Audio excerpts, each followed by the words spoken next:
Hi, I'm Sujin Park from Korean Ministry of Economy and Finance, and I would like to introduce risk management and control systems of Korea. And I would introduce three things, and the first one is the legislation of fiscal rules.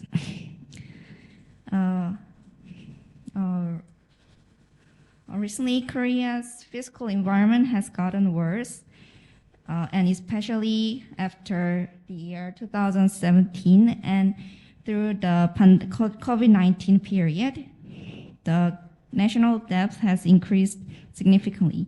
The government debt increased more than 1.5 times from 660 trillion won to 1,070 trillion won in 2022. And also annual fiscal deficit gets more than 1 trillion won. So the Korean government tries to legislate the fiscal rules, which is quantitative limits on fiscal aggregates. And the objective of it is to improve credibility of fiscal policy by strengthening fiscal discipline. And by doing that, we can make room or capacity to deal with the changing economic situation. And globally, there are more than 100 countries that adopted this similar form of fiscal rules so that we can ensure the role of fiscal policy. And in detail, Korea's fiscal rules is to manage operational fiscal balance around minus 3% of GDP. And when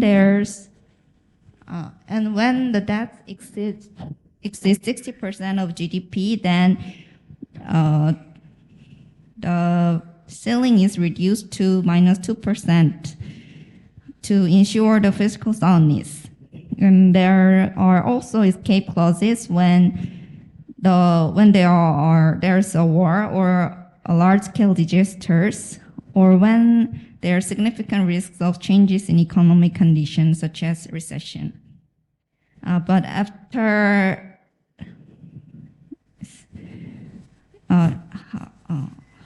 however, after the exemption has been made, then the consolidation measure should be included in the National Financial Management Plan, such as improving spending efficiency or expanding fiscal revenues. And also the ceiling is immediately returned to 3% of GDP as normal. And secondly, I would introduce medium-term National Fiscal Management Plan. That is annually prepared 5-year cycle fiscal management plan to guide government's fiscal resources management strategy and goals. And the government set up the direction of fiscal policy and resource allocation plan by each sector based on medium-term economic and fiscal forecast. And there is a National Finance Act that mandates development of NFMP, and it includes obligation of government to submit the plan to the National Assembly. And it is the content of the National Financial Management Plan. It presents the basic direction of fiscal management and direction of finance allocation in 12 sectors. And it includes some policy improvement recommendations, or it establishes a direction of fiscal allocation in each sector. The chart on the right is the chart that was included in the National Fiscal Management Plan of this year. And it shows the number of total expenditure and the forecast in each 12 sectors. And we also include some important indicators such as midterm fiscal revenue and expenditure forecast, or fiscal balance and government debt forecast. We began this plan in 2004, and we communicate with other departments or private experts in building this plan. And lastly, I would like to introduce Fiscal Vision 2050 that currently the Korean government is establishing.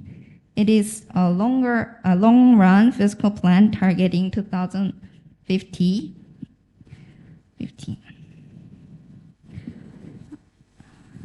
The plan is to deal with many mid to long-term financial risks Korea is facing.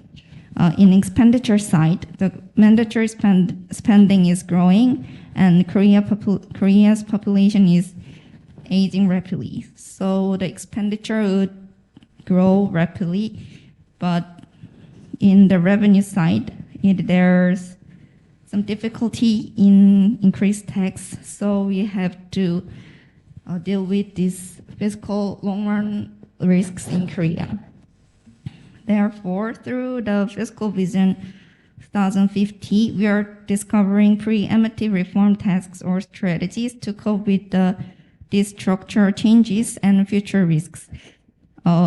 It includes educational reforms or pension reforms or some new financial support system for climate change and etc. And we tried to make it public in the first half of this year. And it is all for my presentation, and thank you for listening.